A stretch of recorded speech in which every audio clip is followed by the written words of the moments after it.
प्रमाणात सोडलं होतं त्या टायमाला पण तुषार तांबे यांची फ्लावर कोबीची पण पाण्यात गेलेली होती।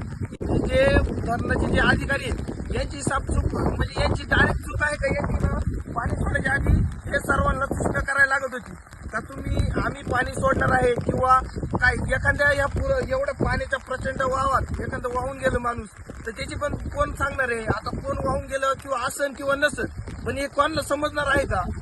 हा, यांनी पाणी सोडण्याच्या आधी ही सूचना द्यायला लागत होती। हे जे धरणाचे जे पाणी सोडण्याचं जे नियोजन आहे हे म्हणजे धरणाचे जे साहेब लोक असतात हे त्यांच्याकडे ऑलरेडी 1-1.5 महिन्यापूर्वी त्यांनी पाण्याचे जे प्रमाण जे आहे ते थोडं सोडायला चालू करायला लागत होतं।